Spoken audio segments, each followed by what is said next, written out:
अस्सलामुअलैकुम वरहमतुल्लाहि वबरकातुहू।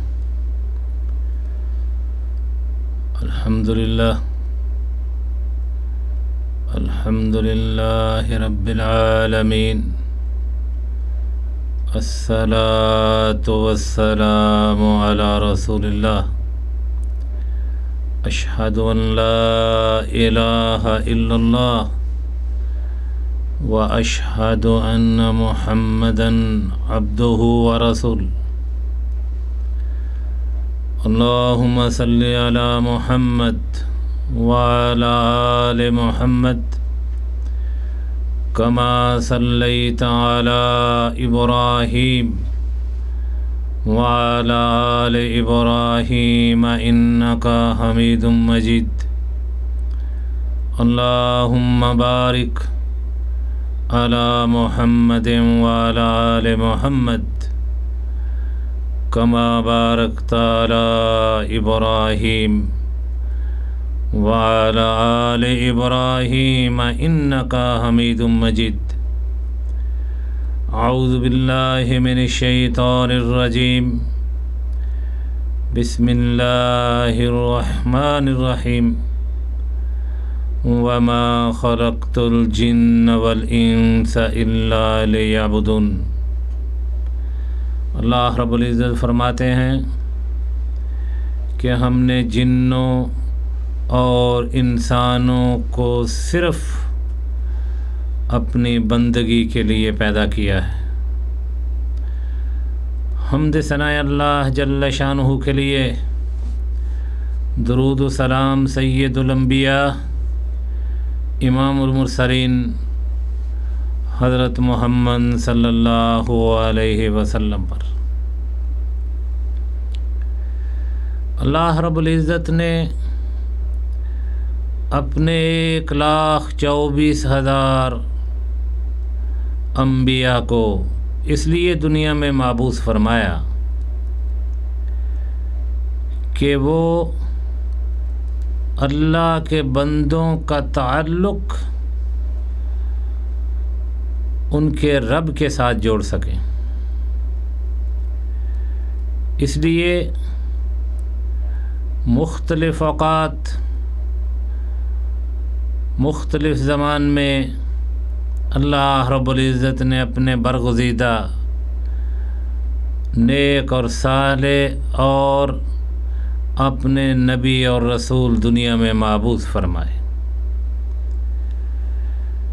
नूह अलैहिस्सलातु वस्सलाम से लेकर हमारे नबी हज़रत मोहम्मद सल्लल्लाहु अलैहि वसल्लम तक मुख्तलिफ़ औक़ात मुख्तलिफ़ ज़मान में मुख्तलिफ़ सूरतों में मुख्तलिफ़ अंदाज में गैरुल्लाह की पूजा और इबादत होती रही।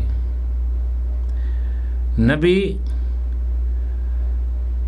मुख्तलिफ़ ज़मानों में मुख्तलिफ़ इलाक़ों में मुख्तलिफ़ शहरों में तशरीफ़ लाते रहे, लेकिन हदफ टारगेट सिर्फ़ एक था कि बंदों का ताल्लुक़ उनके रब के साथ जोड़ दिया जाए। इसी खातिर आए, लेकिन शिर्क जारी रहा। अल्लाह रब्बुल इज़्ज़त फरमाते हैं कि वमा खलक़्तुल जिन्न वल इंस इल्ला लियअबुदून। इसीलिए हमने कि ये सिलसिला शुरू किया दुरूस का, ताकि वजाहत के साथ और अच्छे असलूब और तरीक़े के साथ लोगों को बताया जाए कि तौहीद क्या है, अल्लाह रब्बुल इज़्ज़त की इबादत क्या है, किस तरह अल्लाह रब्बुल इज़्ज़त की इबादत करनी है और जो इबादत में शिरक की आमेज़श होती है, उस आमेज़श को ख़त्म करने के लिए। इसलिए हम इंशाअल्लाह में मशीयतल्लाह अल्लाह रब्बुल इज़्ज़त की तौहीद को बयान करेंगे और जो शुबहात हैं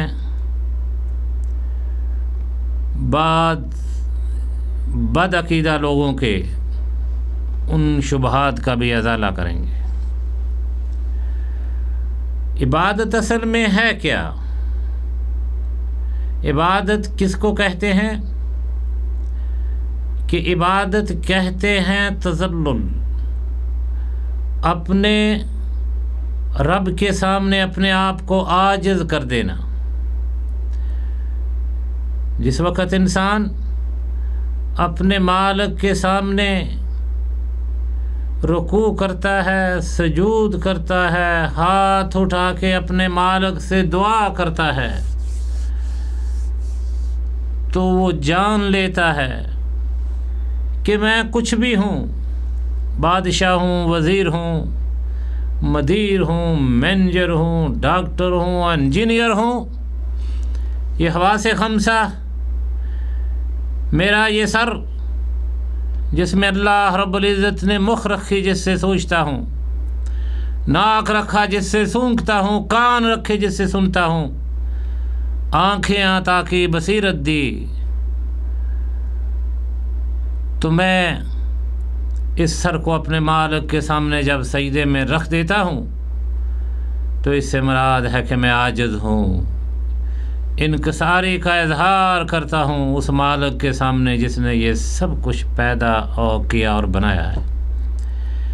इसलिए इबादत में इनकिसारी हद दर्जे की इनकिसारी और पाई जाने को इबादत कहते हैं, और जब इसके साथ मोहब्बत और ताअत भी शामिल हो जाए तो ये इबादत शरई इबादत हो जाती है।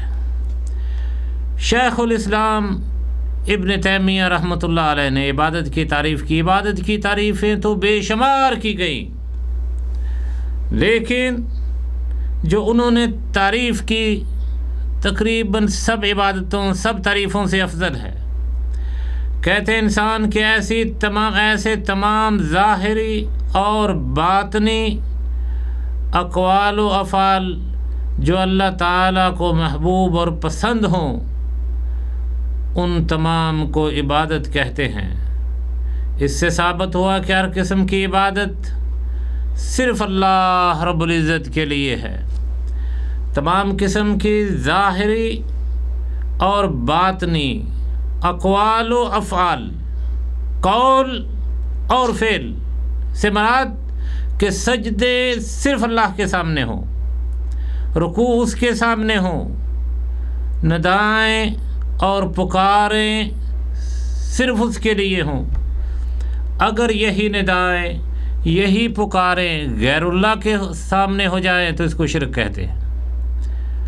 और इसी तरह झुकना अल्लाह के अलावा किसी और के सामने हो जाए तो इसको शिरक कहते हैं। तो हम कहेंगे कि अद्दुआ, इस्तिगासा, इस्तिआना, रुकू, सजूद, अल्लाह की रज़ा के लिए अताअत वालिदैन, अमानतदारी, सिदक, ये खौफ, और इसी तरह ही अताअत फरमाबरदारी, ये तमाम की तमाम इबादत हैं।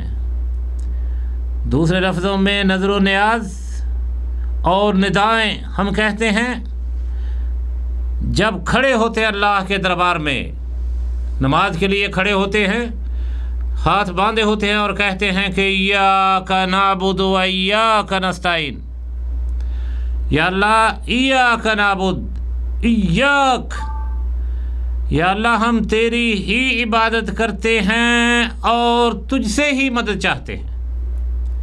इबादत सिर्फ उसकी, तेरी ही इबादत और तुझसे ही मदद चाहते हैं। इस तरह मैं चंद दिन पहले एक मौलवी साहब की तकरीर सुन रहा हूँ, उनको किसी ने सवाल किया कि मौलाना बार मसाजिद में लोग नारा लगाते हुए या अली मदद कहते हैं, तो ये बताइए कि या अली मदद कहा जा सकता है कि नहीं। उन्होंने कहा कि या अली मदद कहने में कोई हर्ज नहीं, क्योंकि अल्लाह रब्बुल इज़्ज़त ने बाज़ अपने बंदों को ये ताकत दी होती है कि वो मदद कर सकता है। ये उम्मत को और अल्लाह के बंदों को धोखा देकर इतने बड़े शिर्क में मुब्तला किया कि अल्लाह के अलावा किसी और से मदद तलब करना, हम क्योंकि नमाज में खड़े होकर अपने मालिक के सामने ये इकरार कर रहे हैं कि इय्याका नाबुद व इय्याका नस्ताईन, या अल्लाह तेरी ही इबादत करते हैं और तुझसे ही मदद चाहते हैं।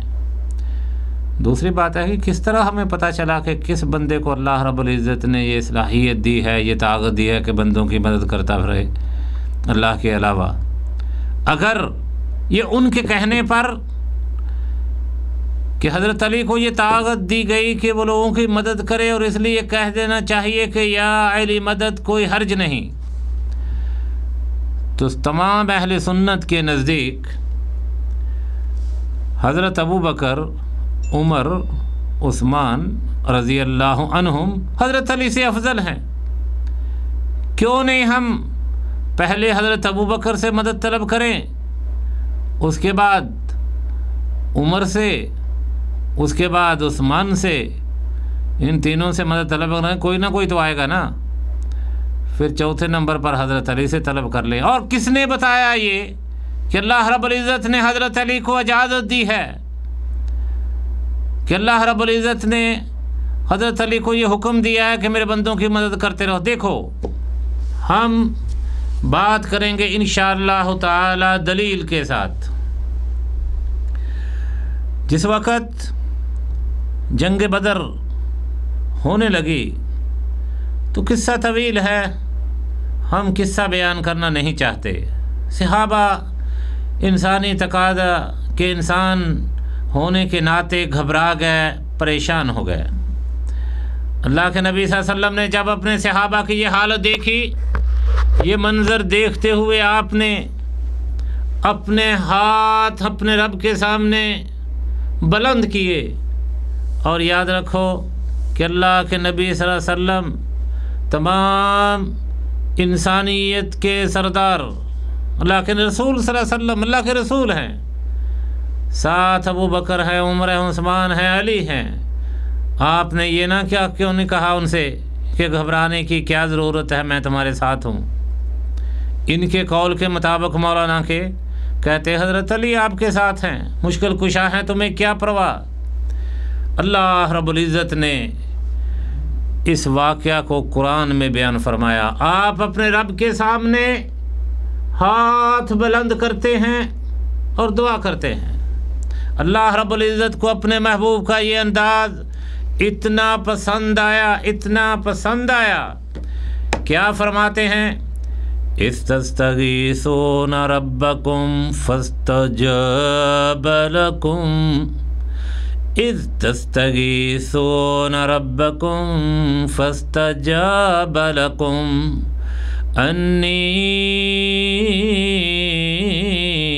मुमिद्दुकुम बिअल्फिम मिनल मलाइकति मुर्दिफीन वमा जअलहुल्लाहु इल्ला बुशरा वलितत्मइन्ना बिही क़ुलूबुकुम वमा नस्रु इल्ला मिन इंदिल्लाह वमा नस्रु इल्ला मिन इंदिल्लाह इन्नल्लाह अज़ीज़ुन हकीम। फरमाया जब तुम इस्तस्तगीसून रब्बकुम, जब अपने रब से तुम मदद तलब कर रहे थे, फस्तजाब लकुम, ऐ मेरे महबूब हमने तेरे इस्तिगासे जो तलब कर रहे थे, तेरी इल्तिजाओं को हमने सुन लिया और हमने उनको शर्फ कबूलियत बख्शा। फस्तजाब लकुम अन्नी मुमिद्दुकुम बिअल्फिम मिनल मलाइकति मुर्दिफीन। तो हमने आसमान से तुम्हारी मदद के लिए 1000 फरिश्तों को नाज़िल फरमा दिया जो आ जा रहे थे। वमा जअलहुल्लाहु इल्ला बुशरा, और हमने तुम्हारे लिए खुशखबरियाँ नाज़िल फरमा दी और तुम्हारे दिलों को इत्मीनान बख्शा। और याद रखना वमा नस्रु इल्ला मिन इंदिल्लाह। और हमने ये क़यामत तक ऐलान फरमा दिया कि लोगों सुन लो, नुसरत और फतह सिर्फ अल्लाह रब्बुल इज़्ज़त के हाथ में है। इन्नल्लाह अज़ीज़ुन हकीम, बेशक अल्लाह रब्बुल इज़्ज़त हकीम हैं और गालिब हैं और हिकमत वाले हैं। इंशाअल्लाह बिमशीअतिल्लाह हम अगले हल्के में इसको मुकम्मल करेंगे।